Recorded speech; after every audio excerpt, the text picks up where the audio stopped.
Qui es-tu? Pourquoi es-tu ce soir avec nous? Présente-toi. Ok, bon, déjà bonjour à tous.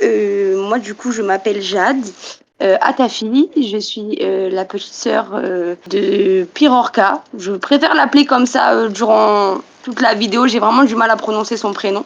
Et je viens aujourd'hui donc pour pouvoir parler, témoigner, enfin sortir du silence après des mois de reconstruction, tout simplement. Moi, je suis née en 2003 et du coup, à mes 2 ans exactement, il y a eu un déménagement. On habitait en région parisienne et on est allé dans le sud suite à un changement de boulot de ma mère et de plein d'événements qui font que on a voulu quitter la région parisienne. Et du coup, on s'est retrouvés donc dans le sud où à cette époque-là, du coup, mon père, on va dire géographiquement pour vous situer, lui, il a toujours travaillé et il avait un appartement à lui en région parisienne qu'il n'a pas quitté quand on a déménagé tous dans le sud.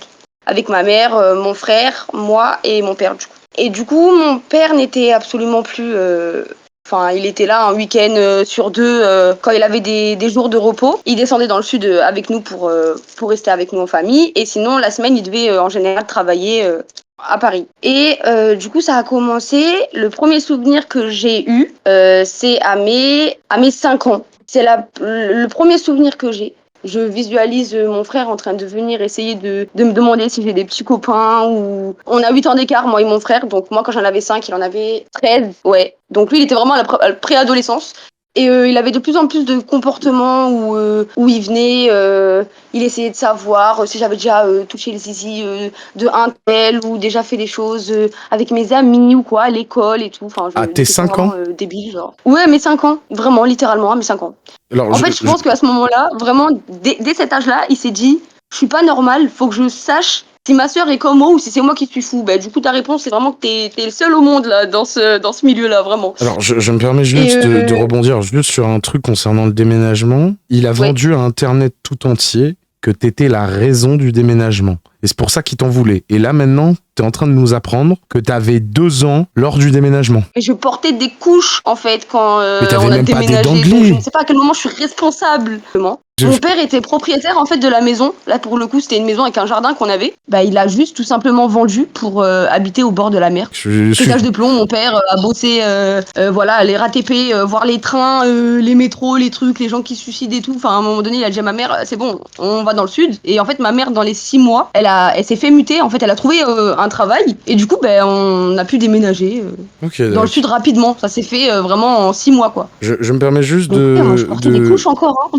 Ouais, mais moi, la réflexion que je me fais, c'est que t'avais même pas de dents de lait. Donc, à quel moment t'es responsable d'un déménagement? Mais je me permets juste de poser une question. Pirorca semble avoir une obsession envers le métro, qui représente pour lui la vie normale, métro, boulot, dodo, rentrer dans la société, être un écrou du système, si je peux dire ça comme ça. Alors, nous, on en a déduit que c'était lié au métier de ton père qui était, ou alors je sais pas s'il l'est toujours, mais chauffeur de métro. C'est bien ça ou pas? Ouais, lui il a tout fait. Il a directement travaillé dans les RATP, il a tout fait. Métro, bus également, train et après les chantiers, etc. Ok, d'accord. Et est-ce que du coup notre interprétation concernant le fait qu'il rattache l'image du métro au côté mon père est dans le système étant donné qu'il a un travail et tout le bordel et qu'il bosse dans les métros, est-ce que pour toi ça fait du sens ou est-ce que c'est tiré par les cheveux?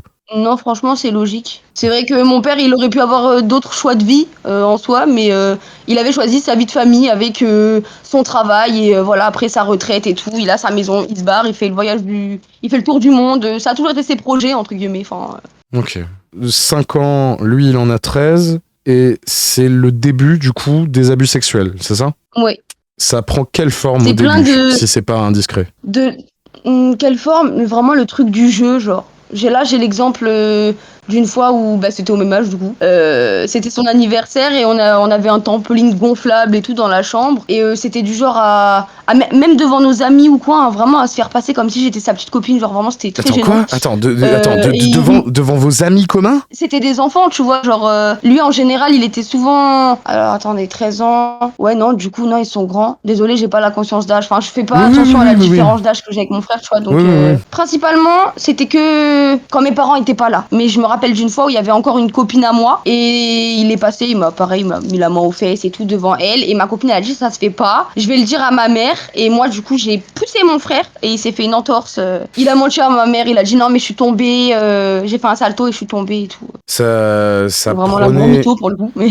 Alors, je me doute que la question, tu vas me dire non, il y avait pire, mais je me dois de la poser. Ça prenait la forme que d'attouchements, comment ça s'appelle là, comme tu disais, sur tes fesses, ou il y avait déjà autre chose à l'époque? Non, c'était franchement, c'était ouais, vraiment les trucs de j'aime pas dire ça comme ça mais touche pipi un peu, tu vois, en mode Ok, d'accord. vas-y, mets la main ici, vas-y, ça te fait quoi comme sensation, tu vois, genre des trucs que Ouais. tu fais mais peut-être à ton âge, à 13 ans, OK, pas d'accord si tu veux, pas avec ta sœur, tu vois, genre. J'avais peut-être 5 ans, mais je comprenais que ce qu'il faisait, c'était pas normal. Surtout quand il a commencé à me dire et c'est là où la manipulation rentre en jeu, mais tu crois que t'es né comment? Tu crois que papa et maman ils nous ont fait comment? Donc c'est en gros, comment j'ai su qu'on faisait des enfants, c'est grâce à mon frère, selon sa manipulation de mais tu crois que les enfants ils nous ont fait les parents nous ont fait comment? Et après il m'expliquait comment ma mère était tombée enceinte, etc. J'avais 5-6 ans. C'est lunaire. Mais d'accord, ok. Je suis désolé que tu aies eu à C'est vivre ça. aléatoire, littéralement. Non, et vraiment, le mot c'est aléatoire, genre pour le coup.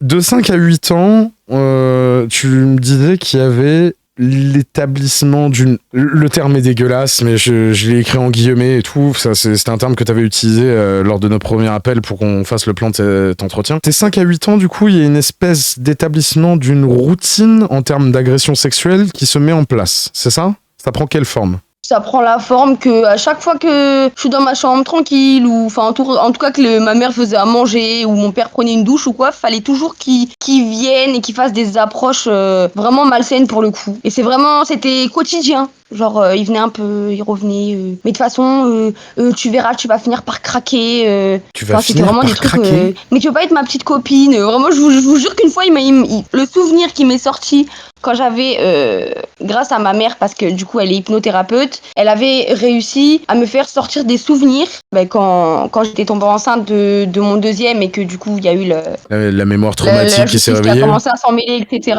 Ah non, la justice, autant pour moi. Je croyais qu'on parlait de mémoire traumatique qui Oui, se non, réveillait aussi. c'est bien après, c'est pour ça que... Ok. Du coup, c'est grâce à ma mère que j'ai pu faire ressortir les souvenirs de, en gros, avant 8 ans. Parce que pour moi, dans ma tête, le premier traumatisme que j'avais, quand la vidéo de mon frère est sortie, etc., et que j'ai réussi à en parler à ma mère et tout, c'était à partir de 8 ans. Le premier traumatisme. Et en fait, grâce aux photos et grâce à ma mère qui m'a beaucoup soutenue, je me suis rendu compte qu'il a commencé à mes 5 ans. Grâce à des petites séances d'hypnose PNL qu'elle avait mis en place pour essayer que ça ressorte, en fait. Et du coup, ça a marché. Qu'avec ma mère, on s'est rappelé que vraiment ça correspondait à notre déménagement, au fait que mon père était pas souvent dans les parages, donc qu'il a pu. À une époque, je me rappelle qu'on a déménagé il y a quelques mois où ma grand-mère habitait encore chez nous. Donc à cette époque-là, il me faisait rien. C'est que vraiment quand ma grand-mère a déménagé chez mon oncle et que ma mère travaillait et que mon père n'était pas souvent là, qu'il a vraiment commencé cette approche bizarre, on va dire, de jeu enfantin en mode on est frères et sœurs, on joue ensemble. C'est normal, faut que tu joues comme ça qu'avec moi, des trucs comme ça quoi. Donc visiblement, il profitait du fait qu'il n'y avait pas d'autorité parentale présente pour pouvoir t'abuser, si je comprends bien. Oui, c'est ça. Okay. Surtout quand mon père n'était pas dans les parages. Parce que faut savoir que mon père et moi, on a vraiment toujours été fusionnels. Moi, je suis vraiment une fille à papa. Et c'est ce qui m'a protégée en vrai de vrai. Parce que je pense qu'il aurait essayé beaucoup plus de choses plus tôt. Si j'étais pas maline au point de lui répondre à chaque fois, écoute, si tu continues à m'embêter, je balance tout à papa. C'est la raison pour laquelle il a détesté mon père. Voilà. Je ne sais pas ce qu'il vous a raconté sur mon père, mais vraiment, il a commencé à vraiment le maudire quand il me prenait ma défense. Parce que dès qu'il m'emmerdait ou qu'il venait m'embêter ou quoi, j'allais pleurer dans les bras à mon père en disant mais mon grand frère il m'embête. Je lui disais pas spécialement ce qu'il me faisait, mais je lui faisais comprendre que mon grand frère me dérangeait. Et mon père entre guillemets, il lui a toujours dit des fois ta soeur elle est tranquille, t'es là, tu viens l'embêter ou... Après, en soi, on reste frères et sœurs, mais il avait une certaine jalousie, on va dire, qui a toujours été un peu dans l'extrême. Vraiment, c'était maladif pour le coup. Et dès que mon père, ou même ma mère, prenait ma défense ou quoi, fallait toujours qu'il fasse des cris, qu'il claque les portes et qu'il soit là en mode ouais, mais de toute façon, depuis qu'elle est là, moi vous m'écoutez plus, c'est toujours elle que vous croyez. Et vraiment, lui, il a commencé à jouer sur la corde sensible de ma mère, du coup, qui a toujours la main sur le cœur, toujours protectrice, toujours là pour nous. un peu trop couvé à mon goût, au goût de mon père aussi d'ailleurs, ça a été malheureusement le sujet de beaucoup de leurs disputes. Et du coup, c'est là qu'a commencé aussi, entre guillemets, lui, le côté manipulation envers mes parents, quoi. C'était vraiment, je retourne maman contre mon père, et mon père, du coup, c'est mon pire ennemi, vu que il défend ma soeur et que je n'ai pas accès. Genre, vraiment, je vois le truc comme ça, hein. C'est très violent à dire, hein. Vraiment, c'est... C'est abominable, ça doit être abominable pour toi à dire, et à entendre, c'est d'une violence. C'est vraiment dégueulasse. Mais sache qu'il a raconté sur les internets que ton père était l'être le plus violent qu'il n'ait jamais rencontré. Nous, dans un premier temps, on a donc naturellement cru que c'était une question de violence physique. Mais ce qui est pratique avec ton frère, c'est qu'en soi, il ouvre beaucoup trop sa gueule. C'est-à-dire qu'il est capable de dire à 10 minutes de live, c'est l'être le plus violent du monde, et à 11 minutes 30, te dire, il n'a jamais posé la main sur moi. Moi, par exemple, j'ai eu un père qui m'a élevé à coups de moon boots taille 45 dans la mâchoire parce que je ramenais un 18 au lieu d'un 20, si tu veux.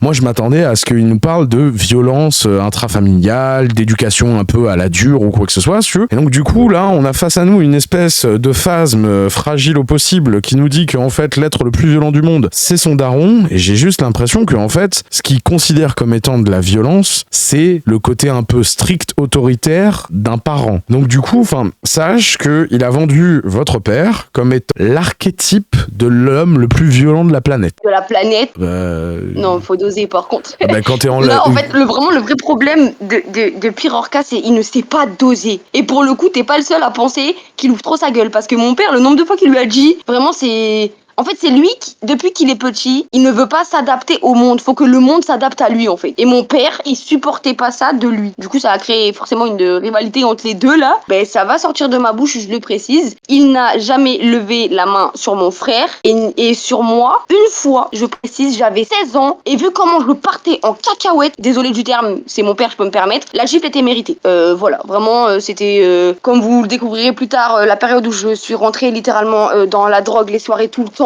Les je réponds pas, je laisse mon père dans l'inquiétude alors qu'il est 3h du mat et qu'il arrive pas à dormir et qu'il sent qu'il y a un truc et monté à la plus de batterie. Voilà. Hormis cette gifle, je le rappelle, j'avais 16 ans, il n'a jamais littéralement levé ni la main sur nous, ni même à taper ma mère en 50 ans de mariage. C'est ni le père qui va battre, ni rien du tout. Il est très autoritaire et vraiment il est très adroit sur la discipline. C'était vraiment quelque chose qui voulait nous apprendre comme une leçon de vie. Genre, si t'as pas de discipline dans la vie, tu peux pas aller loin. Et mon frère n'a jamais aimé, on va dire, l'autorité que mon père pouvait avoir. C'est alors trop dur. Désolée, mais franchement, quand je vois même dans mon entourage des copines qui ont grandi avec des pères qui les ont violés et tout, je me dis non, mais mon père, il a toujours été très pudique, il a toujours été correct. Je ne comprends pas. Là, vraiment, pour le coup, il s'est pas dosé. Il a sorti une image je crois, de toute sa vie qui est dosée et du coup, rien n'est réel en fait. C'est disproportionné à la réalité des choses, mais Ok. ça me choque pas de lui. Hein, mais... écoute, merci pour cette rectification de la réécriture de ton frère, parce que déjà quand il le dit lui, ça sonnait faux, mais là ce que tu nous dis, d'après ce que je comprends, l'acte le plus violent physiquement qu'il ait drop votre daron, c'est une claque, c'est ça? Ah oui, c'est une gifle, littéralement, c'est juste une gifle. Ok, d'accord. Et c'est même pas lui qui se l'est pris, d'après ce que je comprends. Non, c'est moi qui me l'ai pris. Mais c'est pour ça que vraiment il a un culot, mais je suis choquée, genre. D'accord, ok, très bien. Concernant l'établissement de la routine entre 5 et 8 ans, est-ce que tu as quelque chose à rajouter qu'on n'aurait pas traité avant qu'on passe du coup aux années suivantes? Non. Okay. Franchement, là c'était beaucoup de verbal, beaucoup de je vais essayer de retourner, de faire des disputes en mode ma mère contre ma soeur ou vraiment il s'est cru dans une partie de Tekken, j'ai pas compris, mais pour le coup, hormis ça, y a rien eu de plus à cet âge-là.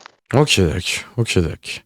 Le 4e point qu'on avait noté, c'est l'âge de tes 8 ans, la première photo. La première photo, d'ailleurs, faut savoir que ça, quand sur l'ordinateur, ils ont trouvé des photos du coup de moi. Il y en avait une où j'étais avec mon doudou bleu. Je l'ai même pas reconnu, hein. Faut savoir que c'est ma mère qui vraiment l'a reconnu quand on est parti témoigner. On a eu une audience pour pouvoir témoigner contre les actes que mon frère avait fait, etc. Et cette photo-là, je ne l'ai pas reconnue. Et ma mère m'a dit, si, c'est toi. Je me rappelle très bien. On habitait à tel endroit. T'avais tel âge. Donc, du coup, c'était 8 ans. Donc, je me rappelle de l'âge. Mais moi, c'est vrai que je n'ai vraiment, pour le coup, aucun souvenir de cette période-là. Amnésie totale, vraiment. D'accord. En même temps, 8 ans, amnésie totale. En même temps, t'étais relativement jeune, quoi. Enfin, même moi c'est toujours compliqué d'avoir un souvenir clair et précis de ce genre d'âge, quoi. Voyage. Vous savez que vous débloquez mes traumatismes là parce que j'en ai parlé. Je me rappelle de toutes les étapes, mais ça j'avais oublié. La Dis-moi première tout. photo, donc je me rappelle cette photo-là. Et 8 ans. Et on était parti pendant un mois à l'étranger en vacances et tout. Et 8 ans, on va dire que c'est vraiment la première fois où il a commencé littéralement à se finir sur moi. On va dire ça comme ça. Parce qu'on était en vacances, on avait pris une maison, il y avait 2 chambres, un grand salon. Donc moi je dormais dans la chambre à mon frère du coup et mes parents dormaient ensemble. Étant donné qu'on l'avait pas mise dans le plan, je m'y attendais pas du tout. D'accord. Le premier point qu'on a noté concernant l'âge de tes 9 ans, c'est ta première fugue. J'étais en CM2 et du coup c'était littéralement ma première fugue.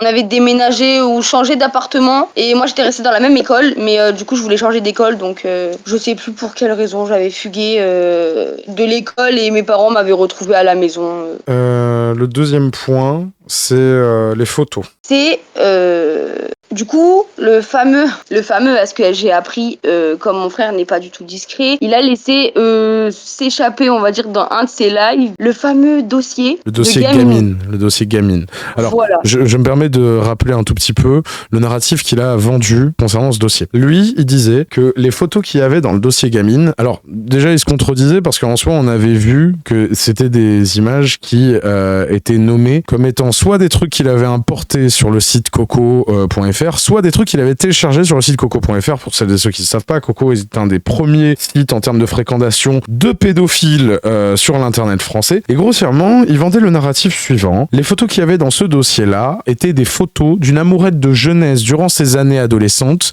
et qui, en soi, comme la meuf était représentée par du coup sa version adolescente et qu'il l'appelait Gamine, et en soi était rangée dans ce dossier Gamine. Et il se justifiait en disant que en soi la meuf maintenant elle est majeure et tout, nanani dana, et puis de toute façon ces images-là je les ai eues quand on était ado et quand on avait le même âge, donc me traiter de pédo concernant ça c'est un peu hypocrite et toutes ces conneries. Ça c'est le narratif qu'il a vendu à internet. Qu'en est-il de la réalité, Jade? Alors soit il sait vraiment bien mentir pour le coup parce que vraiment il me déforme la réalité, c'est incroyable. Du coup non, pas du tout. Le dossier Gamine, c'était tout simplement des photos de moi qu'il a fait dans certaines positions, on va dire.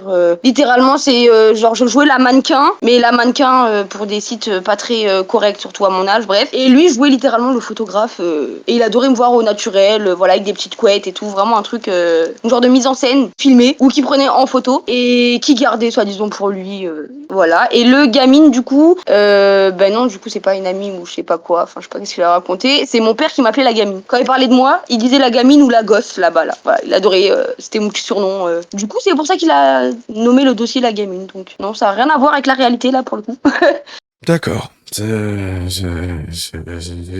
qui est bien, c'est que j'ai l'impression que des narratifs de ton frère, on va en détruire bien plus que un durant cet appel. Ta première tentative de suicide, et tu m'avais précisé Javel. La toute première, c'était la Javel, ouais. J'avais bu, je sais plus combien de litres, 2 verres, je crois. Mais vous savez, les verres d'alcool, les longs et fins, là. Donc, c'était bien, bien grand. Et du coup, ça n'a pas marché. Voilà. Je suis là à l'heure d'aujourd'hui. Donc, tant mieux que ça n'ait pas fonctionné. C'était à mes 9 ans. Et non, enfin, je me permets de poser la question. Je sens que c'est un peu rhétorique comme question et tu m'excuses. Qu'est-ce qui a déclenché ça? Alors, je crois que c'est vraiment en mode, c'était vraiment passé à vraiment sûrement à une agression sexuelle. Des souvenirs que j'ai là, je crois que c'est à l'époque où il avait commencé à ce que je lui fasse des choses, mais par derrière. Je sais pas comment vous expliquer, là où on est censé évacuer la merde. Vous voyez ce que je veux dire? Oui, malheureusement, on voit ce que tu veux dire du coup. Vraiment, je peux vous dire que là, niveau dignité pour moi, j'étais là en mode, non mais c'est une blague. La prochaine étape, ça va être quoi? Enfin là. Faire ça à sa sœur quand elle a 9 ans. Faire ça à sa sœur tout court. Et puis, pourquoi je précise en fait? Enfin bref. On s'est compris. 10 ans, du coup, parce que à mon avis, on va pas rester sur ce sujet plus longtemps. J'imagine que c'est suffisamment lourd pour toi d'évoquer tout ça. Le premier point qu'on a noté dans tes 10 ans, c'est la rentrée dans l'adolescence. Ça se passe comment? C'est une question rhétorique également, parce que je me doute qu'avec ce que t'as vécu jusque-là, L'adolescence, elle a dû être plus que compliquée, mais l'adolescence, c'est déjà un moment qui est complexe pour chaque être humain. On se doute qu'avec ce que t'as vécu, ça a dû l'être encore plus. Donc du coup, la rentrée dans l'adolescence. L'adolescence, du coup, c'est mes deux, vraiment, on va dire, les pires années de ma vie. Parce que c'est là où tu conscientises que c'est littéralement un viol et que c'est pas du tout normal. Tu conscientises plein de choses, mais t'es dans l'incapacité de pouvoir changer la situation. Hormis ça, honnêtement, j'avais toujours eu du mal, on va dire, à m'intégrer à la rentrée, du coup, en 6ème. Parce que j'ai mon frère qui vraiment me faisait du lavage de cerveau en mode... je veux pas dire ça, enfin, je vais dire ça grossièrement, mais genre, le monde est méchant, tout le monde est mauvais, reste pur, tu vois, enfin vraiment c'était... Reste pur, Pour mais le je te coup c'était viole. vraiment en mode c'était mon dieu, je devais l'obéir, enfin pas les mots, hein, vraiment j'ai pas les mots. Tu me disais qu'il y avait une période de ta vie où tu t'empêchais de ramener des amis à toi à la maison ou d'avoir des fois des fréquentations parce que tu avais peur que ton frère s'immisce là-dedans de quelle que soit la forme de s'immiscer, si je peux dire ça comme ça. C'est à ce moment-là ? Oui, c'est à ce moment-là. Donc du coup, ça prenait quelle forme ? C'est vraiment, tu te mettais à l'écart de tout, tu te refuses. Et je devais exister littéralement et respirer et voir et croire qu'à travers lui. Littéralement. Mon ami prend un coup là. Hein. Personne te jure, hein, t'inquiète pas. Il y a personne qui va te regarder mal, surtout vu ce que t'as vécu, quoi. Il y a un moment, du coup, il va tenter de te pénétrer et tu vas faire preuve de légitime défense en termes de légitime défense physique. Littéralement. Là, pour le coup, tu l'as bien écrit, c'est vraiment une pénétration ratée. Parce que du coup, moi, je ne l'avais jamais fait. Enfin, j'étais encore à cet âge-là, normal, c'était vierge. Et du coup, il m'a fait extrêmement mal en essayant. Et par réflexe, je sais pas si c'est par douleur ou pas, j'en sais rien, mais j'ai eu le courage de lui exploser le dos contre le mur, en fait. Faut savoir qu'il a essayé de faire ça devant la porte d'entrée. Enfin, je vais pas rentrer dans les détails, mais bon, pour vous compreniez comment j'ai pu le pousser et qu'il s'est blessé, du coup, l'épaule. Je sens que je vais répéter ça pendant tout l'entretien, mais je suis sincèrement désolé que tu aies eu à vivre ça. Mais quelque part, j'espère que tu lui en as foutu plein la gueule ce jour-là et qu'en soi, il a eu mal, ce fils de... Bah non, je veux pas dire fils de pute, ce sera insulter ta maman. Désolé, vieux réflexe. 10 ans marque aussi le début de l'hypersexualisation, selon tes propos. Du coup, c'est à cette même époque, entre guillemets, où j'ai commencé à comprendre que vraiment mon frère, il avait un problème, on va dire, avec les filles plus jeunes, mais vraiment beaucoup trop jeunes que lui. Parce que des fois, quand il allait aux toilettes ou quoi, moi, je rentrais dans sa chambre et je voyais sur son ordinateur des vidéos de filles qui se doigtaient, elles avaient 11-12 ans, enfin... comment vous dire que là, à ce moment-là, j'ai vraiment compris qu'il était dans la catégorie des pédophiles, malheureusement. Et pour, on va dire, essayer de le répugner, on va dire ça comme ça, j'étais obligée littéralement de me comporter comme une prostituée pour vraiment que ça le dégoûte. C'est-à-dire, ça a été la pire épreuve pour moi parce que vraiment, c'est à ce moment-là que mon père a perdu toute confiance en moi et que mon frère lui a retourné le cerveau sur moi et que vraiment, mon père avait plus ni confiance en moi ni rien du tout, il me croyait plus à partir de ce moment-là, c'était... Bref. Premier abandon, on va dire, de mon père. Je me permets de rajouter un dernier truc. Toi, t'avais 10 ans à l'époque, vous avez 8 ans de différence. À ce moment-là, il en a 18. Qui dit perte totale de confiance de mon père, étant donné que mon père, vraiment, ça a toujours été l'amour de ma vie, je me suis dit, bon, quitte à avoir perdu ça, vraiment, on va faire le tout pour le tout. C'est-à-dire, je suis devenue une full gothique, full maquillage. Vraiment, c'était m'habiller en noir, vraiment, pour le coup, hardcore. Très court, mini-jupe, des collants de prostituée, mais tu portes ça normalement quand tu travailles au bois de Boulogne, mais bon, c'est pas grave. Et là, ça a commencé du coup l'hypersexualisation de littéralement essayer de me salir, de devenir impure d'après ses paroles, de découvrir entre guillemets avec d'autres hommes que mon frère. Le dernier point concernant tes 10 ans, c'est ce qu'on pourrait apparenter à de la torture psychologique. Raphaël va t'apprendre, du moins va te faire découvrir l'existence du divorce de tes parents et il va s'en servir comme étant un moteur de torture psychologique, d'après ce que tu me disais.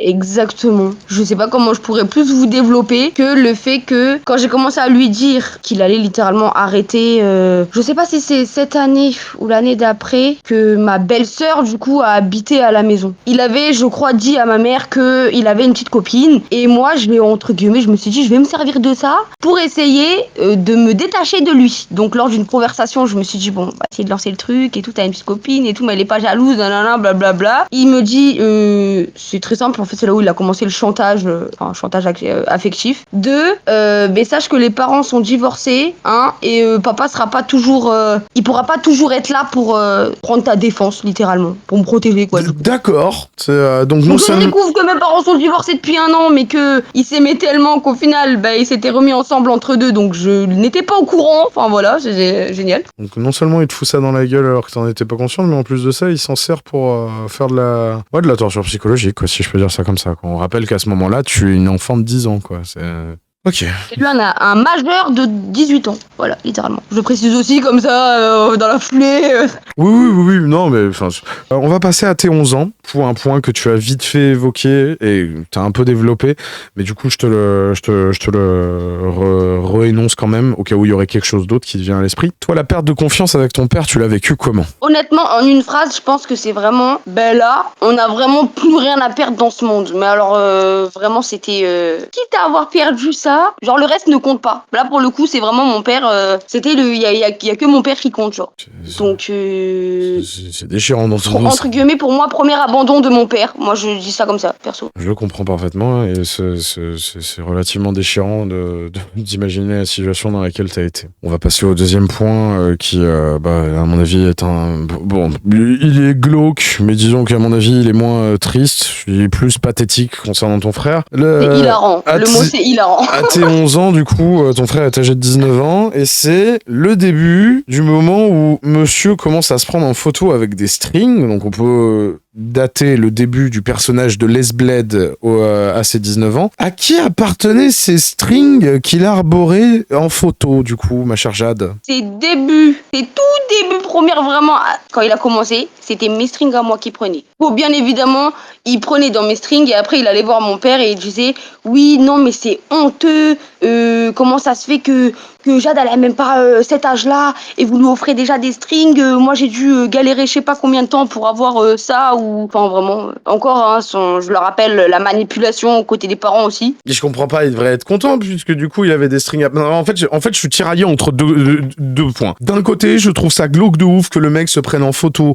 avec des strings de sa petite sœur de 11 ans qu'il abuse sexuellement quasiment quotidiennement. Et de l'autre côté, je comprends pas pourquoi l'autre il vient nous faire le puritain alors qu'en soi il est bien content de trouver des strings dans ta garde-robe pour pouvoir se prendre en photo. Donc du coup, je suis perdu. Bah, c'est vraiment l'excuse du coup ça a provoqué des tensions qui fait que mes parents, ça a redéclenché leur dispute en fait. Pour que mon père vraiment, il lâche ma mère et que ma mère elle divorce mais qu'elle coupe vraiment les ponts. Faut savoir que quand mes parents ont divorcé, mon frère a dit à ma mère, t'as attendu tout ce temps avant de divorcer de lui, alors que ma mère pleurait dans ses bras pour essayer de se reconstruire. Mais bon, ça c'est encore le fils, hein, pas un fils idéal pour le coup. Ma mère elle a pas été gâtée de ce côté-là. Tu évoquais tout à l'heure qu'une des raisons de disputes très fréquentes entre tes deux parents était la surprotection de ton frère par ta mère. Est-ce que tu pourrais développer un peu ce sujet-là, si c'est pas indiscret? Ben, ma mère, c'est vraiment pour le coup, je sais pas comment je pourrais dire. La définition même de, je sais pas. Il y a pas de mots pour décrire ma mère pour le coup. C'est tellement quelque chose de puissant en fait qu'elle dégage. C'est quoi, Tu m'as pris au dépourvu parce qu'on en avait pas parlé ouais, en fait. Je suis désolé. C'est pas écrit genre. Je suis désolé. Enfin, moi ma question c'était comment ça s'appelle? C'était un surplus d'empathie de la part d'une mère qui voulait protéger son enfant. C'est même pas de l'empathie, c'est vraiment c'est l'amour inconditionnel, c'est je t'aime, t'es mon enfant en fait, y a pas à discuter. Enfin pour le coup pour ma mère c'était pas négociable en fait. Donc le point de vue de mon père ne comptait pas du coup à ses yeux et mon père lui a énormément reproché, surtout quand il a découvert plus tard ce que mon frère me faisait, parce qu'il m'a dit d'un côté je comprends pourquoi ta fille elle faisait n'importe quoi, tu me laissais pas la protéger vu que tu défendais toujours son frère, tu vois. Alors que c'est vrai que des fois il avait des comportements où par exemple on est dans la cuisine, mon frère qui sort littéralement pantalon où on voit ses poils pubiens devant ma mère et devant moi et mon père qui tape le poing et qui fait mais tu te crois où? Il y a celle qui t'a donné la vie en face et il y a ta frangine à côté et tu sors, on dirait une prostituée enfin vraiment il était pour le coup à poil, enfin on voyait les poils pubiens quoi en bas, voilà. Mon père a bu, ma mère a bu et moi j'ai tourné la tête en mode mais il joue à quoi lui? Et donc, du coup, il va se vexer bien évidemment. Son exhibitionnisme il le pratiquait aussi en famille devant tes parents, c'est ça? Juste après, tu nous diras comment il a ouais. réagi, hein, mais juste réponds à ça. Franchement, oui. Là, quand il a commencé son truc de Lesblade, je savais oui. même pas qu'il avait un... Alors, c'est une Dès qu'il a commencé personnalité ça... qu'il utilisait pour chasser du mineur. Et en gros, alors il dit que c'est pas une dysphorie de genre, lui il appelle ça de l'hybrisme parce qu'il aime bien réinventer les mots. C'est une dysphorie de genre, soyons honnêtes, c'est un trans qui ne s'assume pas. Et en soi... oui, complètement. C'est... Je suis entièrement d'accord avec toi. D'accord. Vraiment, faut dire les termes. En fait. Ok, d'accord. C'est pas juste une analyse de comptoir. Non. Il a déjà parlé à ma mère en pleurs, en lui disant j'ai envie d'être une femme, j'ai toujours été femme. On va dire que c'est dans les mêmes moments où vraiment je m'énerve facilement quand il y en a encore à cette heure qui défendent mon frère pour ça. C'est le côté essayer de trouver un positif en mode oui, mais il avait pas que ça. Oui, c'est pas qu'un pédophile, d'accord. Donc du coup, on reprend l'épisode dont tu parlais. Exhibitionnisme, comment ça s'appelle, au sein du cadre familial. Des remarques du coup de la part de ton père. Et du coup, il se vexe. Oh oui, lui c'est toujours comme ça. Il va provoquer la chose, c'est un peu comme si il jetait un bâton à mon père et il disait vas-y tape-moi ici, tu vois. Vraiment c'est que ça. Et ensuite jouer la victime en mode oh mon dieu il m'a tapé, c'est ça? En mode oh mon dieu, voilà, toujours il a des réactions comme ça. Avec ma soeur il est pas pareil. Enfin c'est vraiment le traitement de pour le coup. J'ai appris plus tard qu'il me jalousait, non pas parce que j'étais proche de mon père, mais au final parce que mon père me donnait une certaine attention en tant que fille, du coup, ce qui est logique. Il était plus doux, plus sensible, plus à l'écoute, plus sage avec moi qu'avec mon frère. Moi, la question que je me pose, c'est est-ce qu'il est chauve? Je suis désolée, mais mon papa, il est chauve et mon père lui a toujours dit, mais tu finiras par ne plus avoir de cheveux, en fait, quand tu vas vieillir, tu vois. Cette famille qui l'utilisait. Et mon frère, là, je veux juste savoir si en prison, il a ses cheveux encore ou pas. Je suis désolée. J'ai pas cette information. Il passait des heures à se lisser les cheveux, c'était horrible. Mec, j'en pouvais plus. Et moi, j'étais prête en 5 minutes alors que c'est moi la fille. Enfin, c'est une grosse blague, genre. Bah alors après, pour répondre à ta question, je sais pas si t'as vu la photo qu'a publié les services de police russes, mais tu sens que la calvitie est grandissante, quoi. Tu sens que les gènes de ton daron sont en train de rattraper son cuir chevelu, quoi. Ah bah là, pour le coup, je l'ai vu, hein, la photo. On me l'avait montré. Je l'ai appris il y a quelques semaines, hein, mais on m'a quand même montré. Bah sache que c'est le post qui a accompagné cette photo qui a mis au grand jour et en public les abus qu'il te faisait. Jusque-là, il y avait une indication très cachée, très indirecte, présente dans la vidéo de Maxella, et quasiment personne l'avait compris. Ton existence était connue de certains membres très actifs de la communauté de ton frère, mais les abus qu'il avait fait et tout, seules certaines personnes étaient au courant via celle qu'on peut nommer Mathilde, bien évidemment, la mère des enfants de Pierre Orca, qui s'était confiée à certains membres de la communauté sur un événement qui va suivre après et dont on va parler, mais le grand public en tout cas n'a eu vent des agissements de ton frère et des violences sexuelles qu'il t'infligeait. Alors le post il a été mis en avril 2024 sur VK, mais il a pas fait de bruit avant août 2024. Donc du coup avant août 2024, le grand public qui se renseigne un tout petit peu sur l'histoire de ton frère n'était pas au courant des viols incestueux sur ta personne, quoi. Bon, en tout cas c'est on va dire rassurant, mais bon. Visiblement à cette époque il faisait des intrusions dans des lieux intimes pour t'harceler sexuellement, voire t'agresser, type la salle de bain. Qu'est-ce que c'est que cette merde? Ben y a pas d'autre chose à dire, hein. Il privilégiait des endroits vraiment où il pouvait fermer la porte et me parler, même si les parents étaient dans le couloir ou quoi, enfin pas dans le couloir mais en mode dans le salon, enfin qu'ils étaient présents, on va dire dans l'appartement. D'accord. C'était souvent ces intrusions dans des lieux intimes? Franchement, à une certaine période, ouais. On est sur une fréquence de combien à peu près par semaine? Je pourrais pas te dire parce que c'est vrai qu'à cette même période, je me mutilais, faut le savoir. Je me scarifiais et ça le dégoûtait tellement qu'il arrivait pas à me toucher. Donc c'est vrai que j'ai dû du coup me mutiler encore plus. Oh. Je le détruis, hein, littéralement. Voilà. Et j'imagine que tu voyais cet on va dire acte j'esquivais tes rendez-vous dans les toilettes, comme on pourrait dire, dans la salle de bain. J'imagine que tu voyais ces J'ai rien actes... d'autre à ajouter, je suis désolée. Alors, tu me dis si je me gourre, mais j'imagine que tu voyais ces actes de mutilation sur ton corps comme une manière d'échapper aux sévices de ton frère en termes de sévices sexuels, parce que du coup, ça le dégoûtait et du coup, il te touchait moins, c'est ça? Alors pour le coup, c'est pas il me touchait moins, ça le répugnait tellement. J'étais tellement impure à ses yeux, je redis ces termes, tellement impure que je peux pas te toucher, genre.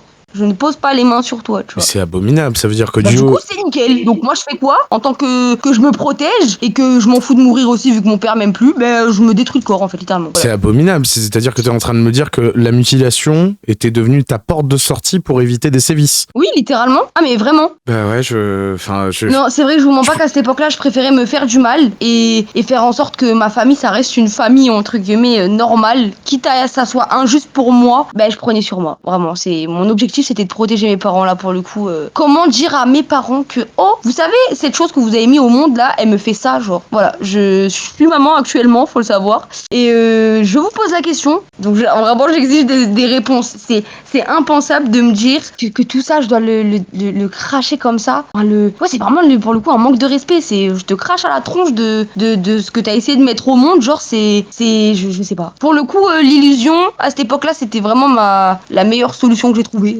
pour le coup. Tu me disais que pour protéger ton entourage social, tes amis, tu évitais de les mettre dans une position où ils pouvaient rencontrer ton frère. Donc du coup, elle venait très rarement chez toi et tout. Par contre, t'as souligné un point quand on établissait le plan du coup, la première partie de ton témoignage. Mais 11 ans marque une augmentation dans la fréquence de demandes malsaines de ton frère à propos de tes amis. C'est-à-dire, fallait littéralement que je partage. Voilà. Faut savoir que à cette époque-là, j'ai découvert, entre guillemets, que j'étais capable de tomber amoureuse d'une fille, donc je suis bisexuelle. Et mon frère voulait littéralement pas que j'ai de petite copine, genre sans que lui ait donné son accord. Voilà. Fallait que j'ai la permission de le grand dieu, là, il aimait trop que je l'appelle comme ça. Enfin, vraiment, c'est un délire comme ça, quoi. Attends, mais c'est pas une manière de parler quand tu me disais le grand dieu, c'est vraiment une formulation qu'il souhaitait. Non, c'est un fantasme en mode je suis ton dieu, genre. Enfin, il me le disait ça. Mais de manière explicite, il utilisait le terme je suis ton dieu. Ah oui, mais il parlait comme ça devant mes parents aussi, hein. C'est en mode c'est un dieu, il faut voir comment mon père le voyait vraiment comme un extraterrestre, là, pour le coup. Il était là en mode mais t'es dans un monde qui n'est pas réel.